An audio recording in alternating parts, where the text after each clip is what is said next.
नाजरीन, जैसा कि आप देख रहे हैं कि हर बेटी की दुआ है कि बाप हो तो मेहदी काज़मी जैसा हो। मेहदी भाई, पूरी कौम की तरफ से आपको सलूट पेश करती हूँ। जो आप तारीख़ रकम कर रहे हैं आज, एक सुनहरा बाप, एक सुनहरी तारीख़ जिसमें आपका नाम जो है वो सुनहरे अल्फाज से लिखा जाएगा। मेहदी भाई, आपको बहुत बहुत मुबारक हो। आप ना सिर्फ अपनी बेटी के लिए बल्कि पाकिस्तान की तमाम बेटियों के लिए मशाले राह हैं, निजात दहिंदा हैं। आपको बहुत बहुत मुबारक हो। 2 लाइनें कह दें, क्या कैफियत है आज आपकी? बिस्मिल्लाहिर्रहमानिर्रहीम। सबसे पहले मैं अल्लाह ताला का शुक्र अदा करूँगा और उन लोगों का शुक्रिया अदा करूँगा जिन्होंने मेरे लिए दुआएं की हैं। सर आइए आप इधर मेरे साथ। बिल्कुल। आप सब कोर्ट रिपोर्टर्स का शुक्रिया अदा करूँगा। आपने बड़ी ज़बरदस्त रिपोर्टिंग की इस केस को लेके, और उसके बाद जो जिब्रान भाई हैं, जितनी मेहनत इन्होंने इस केस पे की है, मैंने कभी नहीं देखा कि किसी कोई वकील किसी केस पे इतनी मेहनत करता हूँ। मेरे फादर इन लॉ भी लायर हैं और मेरे ब्रदर इन लॉ भी लायर हैं, लेकिन मैंने यकीन करें ये जिब्रान नासिर साहब मुझे रात में 4 बजे भी फ़ोन करते थे, 5 बजे भी फ़ोन करते थे, और मैं सोचता था ये सोते नहीं हैं या किस टाइम पे सोती हैं। इन्होंने इस केस में जितनी मेहनत की है, मेरे पास लिटरली वर्ड्स नहीं है एक्सप्लेन करने के लिए, और अल्लाह पाक ने आज मेहनत का सिला भी दिया है। मैं पूरी उम्मीद करता हूँ कि आगे ट्रायल कोर्ट के अंदर जब ये केस प्रोसीड होगा तो उसमें भी हमें इसी तरह इंसाफ मिलेगा इंशाल्लाह। जनाब मेहदी काज़मी साहब ने तो जो काम किया फ़ख्रे पाकिस्तान जनाब जिब्रान नासिर साहब, ये वो सपूत है, ये वो बेटा है इस कौम का। पाकिस्तानी कौम को जितना फ़ख्र करे कम है। इसमें देखिए, सबसे ज़्यादा तो मैं पहले शुक्रिया अदा करूँगा हमारी अदालतों का। इंसाफ या फैसले जो हैं अदालती करती हैं, फेयर हेयरिंग का मौका दिया गया, सुना गया, और जो भी इसमें मीडिया हाइप थी, मनफी मीडिया हाइप थी, उसको कतई नज़र रखते हुए अदालत ने मेरिट्स पे मामले सुने, और जो चलान सी क्लास में आ रहा था, अब उसी चलान के अंदर संगीन दफ़ात शामिल हैं। जिस बच्ची को कहा दिया था कि जी वो एट लिबर्टी है, उसको आज शेल्टर होम में रखा है, उसको बच्चा तस्वर किया गया है, और जो मुल्ज़िम दंदनाते फिर रहे थे आज वो सलाखों के पीछे होंगे। बिस्मिल्लाहिर्रहमानिर्रहीम। अस्सलाम वालेकुम जी, मैं हूँ मारिया अली और आप देख रहे हैं मेरा यूट्यूब चैनल। जिंदा लाश और शबीरा अब जेल जा रहे हैं। वाह वाह, क्या कहने हैं। अब इन्हें इल्म हुआ कि जी ज़ारा काज़मी लावारिस नहीं थी। अब इनको इल्म हुआ कि पाकिस्तान की अवाम और ज़ारा काज़मी के वालिदैन पिछले 4.5 माह से कितनी तकलीफ़ में मुब्तला थे और चाहते थे कि हर हाल में इनको गिरफ़्तार किया जाए। आज वो खुशी का दिन आ चुका है। इन्होंने जी पहले बच्ची को अगवा किया था, उसको गायब करके आगे की तैयारियों में मसरूफ़ थे। इनको लगता था कि बच्ची लावारिस है, उसको कोई पूछने वाला नहीं, जैसे कि पाकिस्तान में होता है या हमारे ममालिक में इस तरह ही होता है कि बच्चियों को अगर वर्गला कर अगवा कर लिया जाता है, गायब कर लिया जाता है, तो वालिदैन जो है अपनी इज़्ज़त के डर से कि हमारी बदनामी होगी, क्योंकि हमारा माशरा ऐसा है कि विक्टिम ब्लेमिंग बहुत ज़्यादा की जाती है, तो वालिदैन इसके चुप करके बैठ जाएंगे। ये जिंदा लाश और शबीरे को यही लगता था कि वालिदैन चुप करके बैठ जाएंगे, अपनी इज़्ज़त की वजह से बिल्कुल चुप हो जाएंगे, और बच्ची को सामने कर दिया। बच्ची ने कह दिया 2-3 दफ़ा कि जी मैं अपने वालिदैन के साथ नहीं रहना चाहती, जान का खतरा है, मैं अपने शौहर के साथ रहना चाहती हूँ। तो इनको लगता था कि पाकिस्तान की आवाम चुप हो जाएगी या जो ज़ारा काज़मी के वालिद हैं वो चुप हो जाएंगे।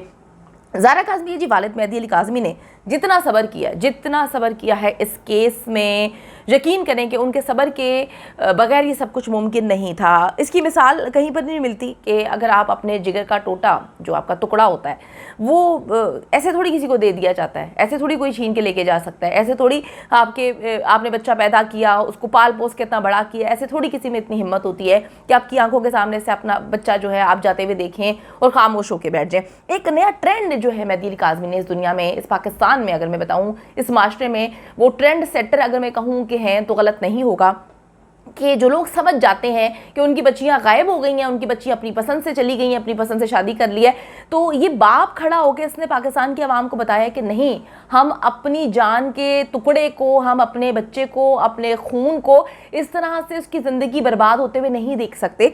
मेहदी अली काज़मी का जी इस पूरे के पूरे केस में बहुत इंपॉर्टेंट रोल है। जितनी लान तान मेहदी अली काज़मी ने सुनी है, यकीन करें, मैं कहती हूँ कोई और होता तो वो तो टूट के बिखर चुका होता। जितनी विक्टिम ब्लेमिंग तो ठीक है, वो तो अलग बात है, वालिदैन पे कीचड़, उसके ऊपर भाग के शादी की, पता नहीं क्या कुछ, उसने भाई हाई कोर्ट हो, सुप्रीम कोर्ट हो, जो मर्जी अदालत हो, जो मर्जी प्लेटफॉर्म हो, बाहर निकल के बोलना है, मीडिया पे आवाज़ बुलंद करनी है। वो शख्स जो है अपनी आवाज़ मुसलसल बुलंद करता रहा। मेहदी काज़मी जी आज बेहद खुश हैं। मेरी उनकी फैमिली से बात भी हुई थी, मेहदी काज़मी से बात हुई, उन्होंने कहा कि जी मैं बहुत ज़्यादा खुश हूँ और पाकिस्तान की पूरी आवाम यानी कि पूरी कौम का शुक्रिया अदा करता हूँ जिन्होंने मेरी बेटी को अपनी बेटी समझा, जिन्होंने मेरे दर्द को अपना दर्द समझा, मुसलसल जो है वो मेरे साथ खड़े रहे 4.5 माह की काविशों के बाद, कोशिशों के बाद आज इन मुल्ज़िमान को जो है ये गिरफ़्तार हुए हैं, तो हमें बहुत अच्छा लग रहा है। हमें ऐसा लग रहा है कि हम मंजिल के और करीब आगे बढ़ चुके हैं।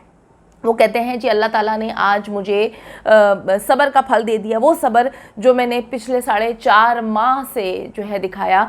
मेरी बीवी रोया करती थी, वो हर वक्त रोती थी अपनी बेटी को याद करके। मेरी सास जो हैं वो बहुत ज़्यादा रोया करती थी, मेरी बच्चियाँ रोया करती थी, क्योंकि आपको पता है ज़ारा काज़मी से उसकी छोटी बहन बेहद अटैच है। वो कहते थे मैं भी टूट जाता था, मैं भी उनको देखकर परेशान होता था, लेकिन मैंने इनको समझाया कि वो वक्त जल्द आ जाएगा जब हमारी बच्ची हमारे पास वापस आएगी। वो कहते हैं कि जी अब शुरुआत हो चुकी है, अल्लाह ताला ने मेरे सब्र का फल मुझे दिया है। अब ट्रायल कोर्ट में भी इन्हें इंशाल्लाह ताला सज़ाएं मिलेंगी। मेरे पास इस वक्त अल्फाज नहीं है कि मैं किस तरह से जो है शुक्र अदा करूं आप लोगों का और अल्लाह ताला का। आज इंसाफ का आगाज़ हो चुका है, आगे भी उम्मीद करता हूं कि इसी तरह जो है इंसाफ के तमाम तकाज़े अदलिया जो है अच्छी अंदाज में पूरे करते रहे। वो कहते हैं जी इन 4.5 माह में बहुत कुछ देखा मैंने, बहुत कुछ देखा। और वो कहते हैं कि जी 90% अवाम की अगर मैं बात करूँ तो उन्होंने मेरा साथ दिया, वो मेरे साथ खड़े हुए। मैं अकेला चला था, लेकिन फिर काफ़िला बनता गया और वो काफ़िला जो है 95% पाकिस्तानियों पर मुश्तमिल है, ना सिर्फ पाकिस्तान से बाहर लोगों ने मुझे बेहद सपोर्ट किया। अगर मैं थक कर टूट कर बैठ जाता तो पाकिस्तान के वालिदैन की हार होती। बिल्कुल जी, मैं एग्री करती हूँ इस बात से। अगर मेहदी अली काज़मी थक कर बैठ जाते तो वो उन पाकिस्तानियों की हार होती। पाकिस्तान जो देखें, ट्रेंड सेटर में क्यों कहती हूँ मेहदी अली काज़मी को, इस वजह से कहती हूँ, बड़ी अजीब सी बात है, हमारे माशरे का अलमिया है। बहुत सारे लोग इंडिया से भी ये केस को फॉलो करें, मुझे ईमेल्स आती हैं, मेरे दोस्त भी वहाँ पे रहते हैं। मसला ये है कि अगर वहाँ पर किसी बच्ची के साथ जिनसी ज़्यादती हो जाती है, वहाँ पर किसी को जो है उठा के ले जाया जाता है, उसकी ज़िंदगी बर्बाद कर दी जाती है, तो वो ज़िंदगी सही मायनों में उस लड़की और वालिदैन की बर्बाद होती है जिसके साथ ये सब कुछ किया गया होता है। क्योंकि हमारे माशरे का, हम दोनों ममालिक के माशरे का अलमिया ये है कि विक्टिम ब्लेमिंग इस हद तक होती है कि वो वालिदैन बेचारे अपना घर बार छोड़कर जाने पर मजबूर हो जाते हैं, गुमनामी की ज़िंदगी गुजारना शुरू कर देते हैं। बच्ची तो जाती ही जाती है, ज़िंदगी भी जाती है, उसकी इज़्ज़त भी चली जाती है, सब बर्बाद हो जाता है। वालिदैन पीछे फैमिली जो है वो आवाज़ बुलंद नहीं कर पाती क्योंकि उनको बिठा दिया जाता है। तो मेहदी अली काज़मी ने तो ये चीज़, ये ट्रेंड सेटर, इस वजह से मैं उनको कहती हूँ, हर बच्ची के लिए, हर लड़की के लिए जो है ट्रेंड सेटर, वालिदैन के लिए ट्रेंड सेटर है कि जी उन्होंने कहा कि नहीं, अपनी बच्ची के लिए आवाज़ उठानी है। बच्ची जब आपकी माइनर हो, बच्ची आपकी 14 साल की हो, तो डेफिनेटली ये तकलीफ दे तो है कि एक माइनर बच्ची को कोई कैसे उठा के लेकर जा सकता है। तो मेहदी अली काज़मी को जी हम सलाम पेश करते हैं। पहले दिन से अगर ये केस जिंदा है, इसमें जान है, तो मेहदी अली काज़मी की वजह से है कि किस तरह से वो बंदा चट्टान की तरह खड़ा रहा और वो खुद नहीं टूटा। आहिस्ता आहिस्ता वो लोग टूटना शुरू हो चुके हैं जिन्होंने उनकी बच्ची को अगवा किया था।